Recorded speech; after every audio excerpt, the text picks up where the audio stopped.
meus irmãos. Mais uma vez estamos juntos na nossa EBD Online. Pastor Fernando, mais uma vez com vocês, pastor membro da Primeira Igreja Batista de Moça Bonita, da qual o pastor presidente é o nosso pastor Marcos Petrucci. E nesse 7º encontro do nosso EBD Online, pensando no livro Crer é Também Pensar, terceiro capítulo do livro que diz A Mente na Vida Cristã, e o terceiro tópico desse capítulo segue com a seguinte temática: uma crença ilógica no que não se pode provar? É uma pergunta, né? Fé seria uma crença ilógica, uma crença sem lógica no que não se pode provar? Seria isso fé? Vamos estar lendo 1 Samuel, vou estar lendo com vocês 1 Samuel, capítulo 30, verso de 1 a 6, que diz assim: Sucedeu, pois, que chegando Davi e os seus homens ao terceiro dia a Ziclag, já os amalequitas tinham dado com ímpeto contra o sul de Ziclag e a esta, ferido e queimado. Tinham levado cativas as mulheres que lá se achavam, porém a ninguém mataram, nem pequenos nem grandes. Tão somente os levaram consigo e foram seu caminho. Davi e os seus homens vieram à cidade e ei-la queimada. E suas mulheres, seus filhos e suas filhas eram levados cativos. Então Davi e o povo que se achava com ele ergueram a voz e choraram, até não terem mais forças para chorar. Também as duas mulheres de Davi foram levadas cativas, Ainoã, a Jezreelita, e Abigail, a viúva de Nabal, o Carmelita. Davi muito se angustiou, pois o povo falava de apedrejá-lo, porque todos estavam em amargura, cada um por causa dos seus filhos e suas filhas. Porém, Davi se reanimou no Senhor, seu Deus. Meus amados, a pergunta, muito embora provocativa, pertinente. Fé seria uma crença ilógica no que não se pode provar? Primeiro, nesse primeiro momento, eu quero destacar com você duas coisas que não caracterizam fé.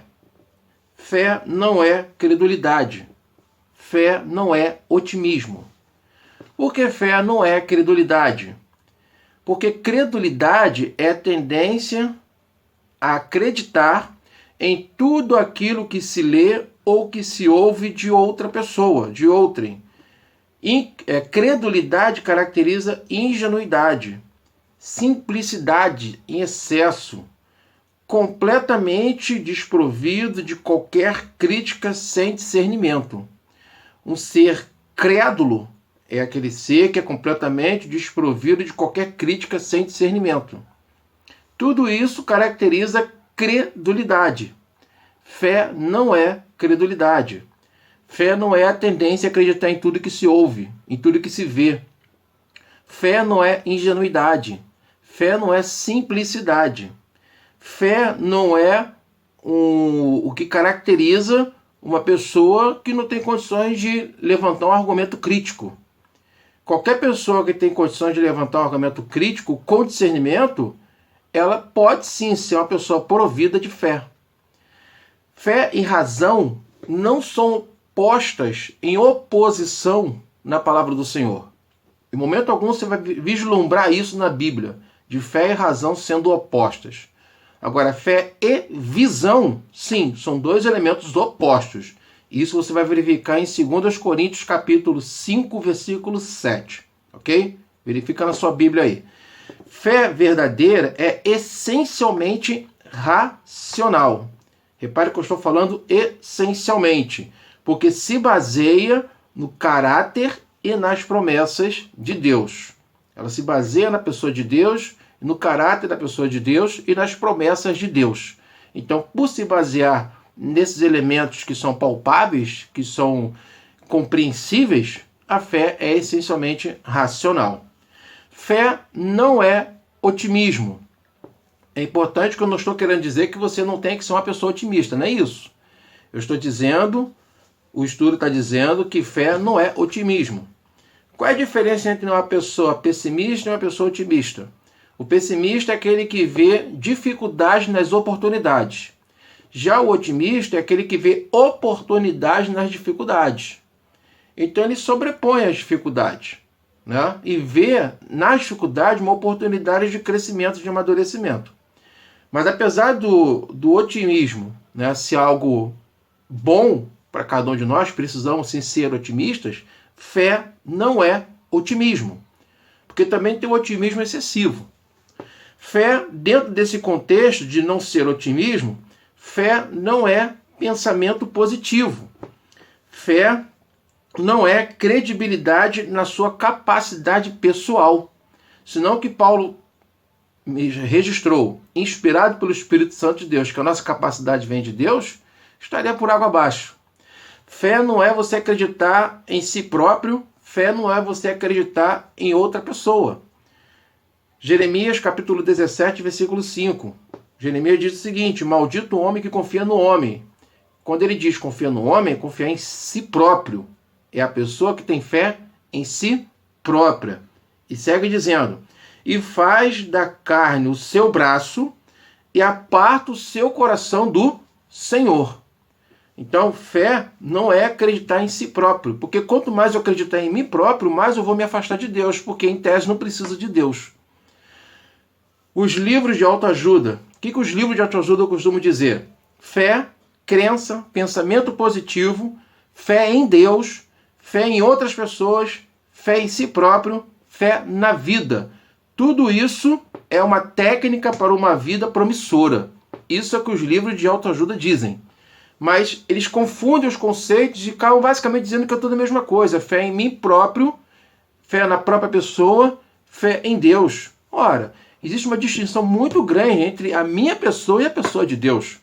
Eu sou um ser imperfeito, Deus é perfeito. Eu sou um ser pecador. Apesar de lavado e redimido pelo sangue de Jesus, a minha natureza é pecaminosa. E o sangue e Deus é um ser perfeito. Então, fé em Deus e fé na própria pessoa é algo completamente distinto. E ainda considerando em tempo que fé na própria pessoa descaracteriza a orientação bíblica que nós acabamos de ler em Jeremias capítulo 17, no versículo 5. Então, isso tudo que nós falamos aqui é a visão dos autores de livros de autoajuda, que precisa ter fé, precisa ter crença, pensamento positivo, fé em Deus, fé em si próprio. E não é dessa maneira que a palavra de Deus trata com a nossa fé, com a fé que entrega a cada um de nós. Tem um autor, que eu não vou mencionar o nome por uma questão ética, né? Ele também é alinhado ao pensamento positivo, fazendo um comentário a respeito de Mateus 9, 29, quando Jesus diz assim: faça-se conforme a sua vontade, faça-se conforme a sua fé. Ele diz o seguinte: de acordo com a fé que você tiver em si mesmo, em seu emprego, em Deus, é o que terá e não mais do que isso. De acordo com a fé que você tiver em si mesmo, em seu emprego, fé no meu emprego, e fé em Deus é o que terá e não mais do que isso. Então ele coloca no mesmo pano de fundo, no mesmo fundamento, a fé em si própria, a fé no emprego e a fé em Deus. Quando, na verdade, a exclusividade deve ser a nossa fé direcionada à pessoa do Senhor nosso Deus. Vale lembrar aqui no contexto de Mateus 9, 29, que Jesus se propondo a curar de cegueira 2 pessoas, e ele, quando as pessoas pedem para serem curadas, ele fala: faça-se, seja feita a cura, em outras palavras, conforme a tua fé. Ou seja, a crença, a fé que você tem no poder de Deus é o que vai permitir que esse poder possa efetivamente operar essa cura em você. E nesse contexto aqui ele acaba sendo muito importante, porque é o momento que Jesus está propagando o seu evangelho, propagando as suas boas novas, propagando o seu ministério. Agora, como terceiro e último tópico, eu quero pensar com os irmãos do que de fato é fé. Fé é uma confiança racional. Uma confiança que, em profunda reflexão e certeza, conta com o fato de que Deus é digno de todo crédito. Conta com o fato de que Deus é digno de toda honra, toda glória, todo louvor, de todo crédito. Então, se Deus usou você, através da tua fé, para efetuar alguma cura, toda honra e glória é dada ao nome do Senhor. Se Deus me usa para operar através da minha fé alguma coisa na minha vida, toda honra e glória e crédito são exclusivamente do Senhor. Deus não divide a sua glória com ninguém. Deus não particiona, não fraciona a sua glória com ninguém. Toda glória é dada exclusivamente a Deus. E essa fé é uma confiança racional, uma confiança de profunda reflexão, conforme nós lemos aqui agora. Quando nós lemos 1 Samuel capítulo 30, os amalequitas invadindo a cidade de Davi, a cidade de Ziclag, e faz uma devastação ali naquela cidade, destrói tudo e leva cativo mulheres e filhos daquela cidade, do povo de Davi. E quando o exército de Davi volta para a cidade e vê aquela situação calamitosa, começam a chorar. O texto diz que eles choram até não conseguir mais. E o povo, o exército de Davi, resolve atribuir a Davi toda a culpa e pensa em apedrejá-lo. Então a situação de Davi com o seu povo sofrido, porque suas mulheres e os filhos do seu exército foram sequestrados, sua cidade saqueada, destruída, e aqueles homens querendo atribuir a Davi toda a culpa, é motivo para total desespero. Mas Davi, de acordo com 1 Samuel capítulo 30, no versículo 6, diz assim: porém Davi se reanimou no Senhor, seu Deus. E por ter se reanimado no Senhor, seu Deus, por ter depositado a sua fé na pessoa de Deus, a sua confiança racional na pessoa de Deus, ele pôde, junto com o seu povo, elaborar uma estratégia, traçar esses passos, ir até o povo inimigo e resgatar todas as mulheres e os seus filhos. Então, foi uma decisão de Davi em depositar, apesar das circunstâncias, apesar de tudo ser favorável ao desespero total, desenfreado, não saber o que fazer. Lamentavelmente, numa situação dessa, alguns até cometeriam suicídio. Mas, depositando a sua confiança, seu ânimo na pessoa do Senhor, o Espírito Santo concederá sabedoria e assim poderá, passo a passo, ir conquistando a sua vitória de cada dia. No caso aqui de Davi, todo o seu povo de volta à sua cidade de Ziclag. Eu quero terminar lendo o comentário de Martin Lloyd-Jones no livro dele, que é titulado Análise e Estudo do Sermão do Monte, tá? Uma edição de 1960, citada aqui por John Stott, nesse livro Querer Também Pensar. O comentário é baseado no livro de Mateus, capítulo 6, versículo 30, quando Jesus diz assim: ora, se Deus veste assim a erva do campo, que hoje existe e amanhã é lançada no forno, quanto mais vós, homens de pequena fé. Martin Lloyd-Jones, a respeito deste versículo aqui, ele diz o seguinte: a fé, de acordo com o ensinamento do nosso Senhor, neste parágrafo, nesse versículo, é basicamente o ato de pensar. E todo o problema de quem tem uma fé pequena é não pensar. A pessoa permite que as circunstâncias lhe oprimam. Temos de dedicar mais tempo ao estudo das lições do nosso Senhor sobre a observação e a dedução. A Bíblia está repleta de lógica e de forma alguma devemos pensar que a fé seja algo meramente místico. Nós não nos sentamos simplesmente numa poltrona, permanecendo à espera de que coisas maravilhosas nos aconteçam. Isso não é fé cristã. A fé cristã é, em sua essência, o ato de pensar. Olhem para os pássaros, pensem neles e façam suas deduções.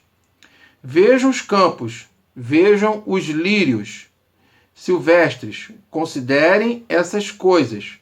A fé, se quiserem, pode ser definida assim: é insistir em pensar quando tudo parece estar determinado a nos oprimir e a nos pôr em terra, intelectualmente falando. O problema com as pessoas de pequena fé é que elas, ao invés de controlarem seus próprios pensamentos, os seus pensamentos é que são controlados por algumas circunstâncias e, como se diz, elas passam a rodar em círculos. Isso é a essência da preocupação. Isso não é pensamento. Isso é ausência completa de pensamentos. É não pensar. Ou seja, no contexto de Davi, ele não foi um homem de pouca fé. Ele não foi um homem que agiu sem pensar, por impulso, por desespero e tantos outros termos que poderiam estar falando aqui, buscando.